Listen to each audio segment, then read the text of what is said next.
Oversized pulley wheels, my 2 cents. Roll the intro.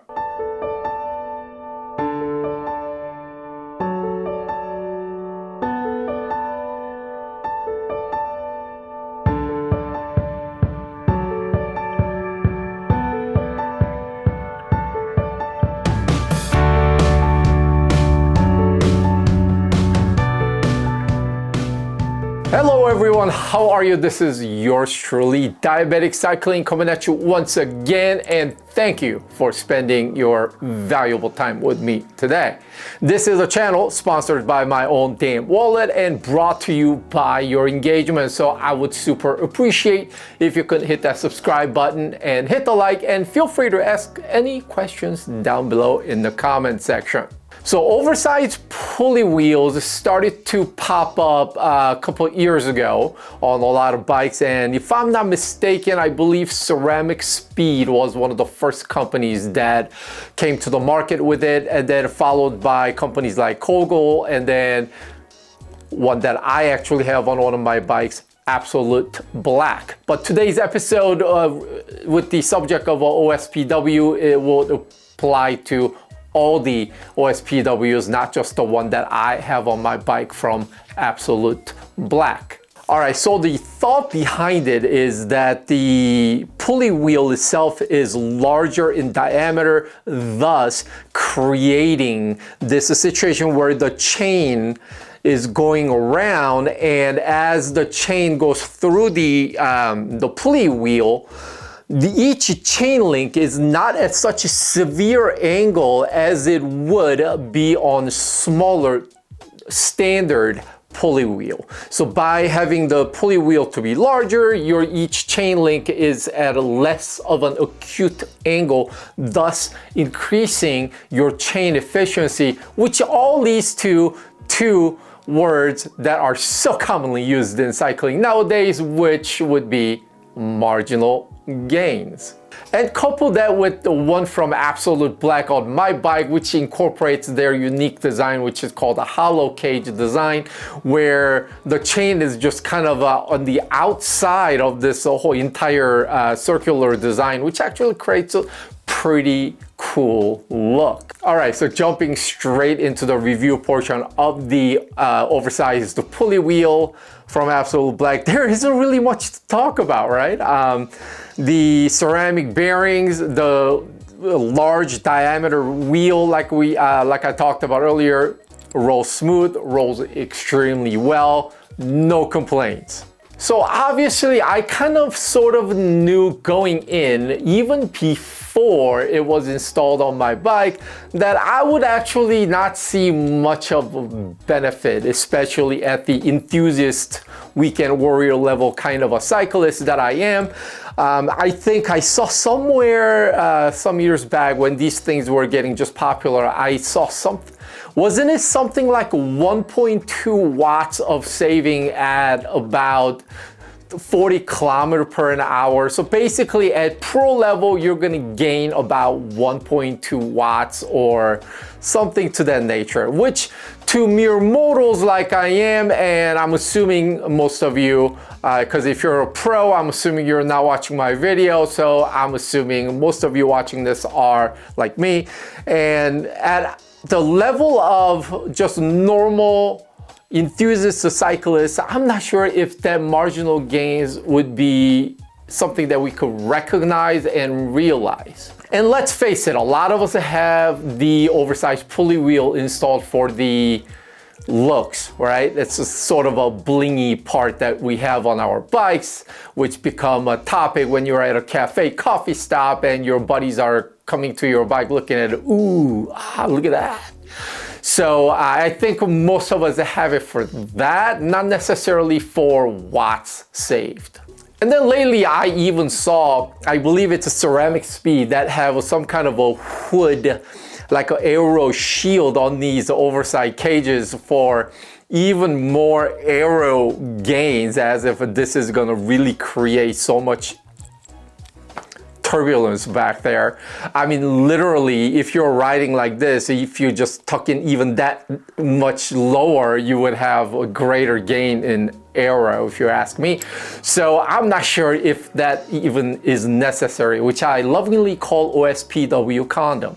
So you might be asking, well, then if all that is true, why did you buy one? Why do you have one? Valid question, you ask.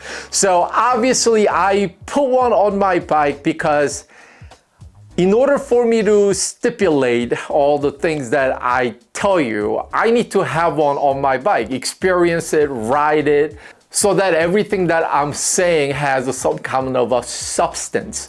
And I would be a hypocrite if I never had one, never ridden one, and yet here I am telling you something about it. I really hate that. And on that subject, if I sideway a little bit, there are a bunch of YouTubers out there in the cycling sector where you never see these people ever ride bikes. And they are on YouTube, they're talking about this, they're talking about that. If and when my diabetic cycling army grows big enough, I would want to take these people on head on and confront them, because where are you basing your opinions on when we don't ever see you riding? Well, of course, I mean, maybe they don't film when they're outside, but I mean, I think you get my point. It's neither here nor there. But anyhow, so basically I wanted to make sure that I can substantiate my saying by having one, owning one, and riding one, and that's why. So what am I trying to tell you in this episode? So inevitably, companies will come out with either brand new products or enhanced products, something that already exists, but they enhanced, because they're in the business of coming out with product and sell us, the consumers, products. And OSPW, I don't know if it quite falls in a product category which I would call money grab, because, you know, theory is sound, and I'm just not sure if that's really realizable, if that's even a word. I'm not necessarily saying it's a money grab product, but, you know, if it looks cool on your bike and you like the way your bike looks, I know better than anyone that you would ride more when you like the way your bike looks. So hey, if an OSPW on your bike makes it look cooler and that makes you want to go ride more, and the notion of riding more is the exact point that leads me to this episode. So my Absolute Black Hollow Cage OSPW was $500. Now keep that figure in mind, because that's going to come back later. So last November, a bunch of homies and I went on a bikepacking trip to Yosemite. So out of Los Angeles, we drove to Merced, California. We spent the night there, and then out of Merced, we rode our bikes to Yosemite on day 2, and then on day 3, we rode inside around Yosemite everywhere, and then on day 3, then we rode from Yosemite back to Merced, and we came home. So it was 3 days of riding, 4 days grand total of trip. And the rides were very hard because you have these violent climbs to get to Yosemite and in Yosemite. And on top of that, we're carrying cargo. So this was very hard a couple of days. However, along with that comes the enjoyment and the camaraderie with your friends and just out in the beautiful nature riding around. What I'm getting to is that it's memory that would last me a lifetime. And when the gas, food, and lodging, everything put together, combined together, and we divvy up between all the participants, it came out to about $450 each per person. Now remember, my OSPW is $500. So, when we say the cost is about the same between an OSPW and a trip that creates memories to last a lifetime, if you put a gun to my head and ask me what I would choose, I am going to choose time out on the road with my friends, laughing, sweating together, and just having good old time riding around an epic location. Obviously, you might not be one that enjoys trips. It's all good. If so, maybe the $500 can be used towards a nice wheel set upgrade. Now that's a real upgrade where I'm not sure if this OSPW is really an upgrade to anybody's bike. So again, $500 alone wouldn't get you a nice set of wheels, but you could save up and put that towards something nice that would really add value to your bike in terms of actual watts gained, watts saved, whatever, because a nice set of wheels go much longer way than an OSPW. All right, so to conclude, here's my thought. Just because the pros have these things hanging on their bikes, should you have one hanging on your bike?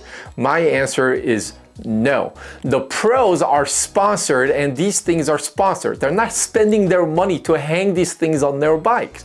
Now, they have right to say not to put that on my bike if something makes them go slower, regardless sponsored or not. However, these things aren't necessarily making them slower. I might make them go 1.2 watts or whatever faster, but not slower, so they don't mind having them on, and that's why they're on. And us, the consumers, especially those of us that chase all the blingy parts, we're the ones ponying up our hard-earned cash for these things. So if you ask me, this is not worth $500 as an upgrade. I'm not sure if it really adds any value other than aesthetic value. Like I said earlier, you might be at Starbucks on your Saturday group ride and your buddies may come and all be impressed with this centerless hollow cage, OSPW, but it's materialistic. It has zero substance if you ask me. So save up your money, go on a trip with your friends, go ride somewhere epic. And that's my 2 cents. All right, I've been Diabetic Cycling. You've been awesome. Thank you for sticking around. Until next time, keep the rubber side down and be good humans. I'm out.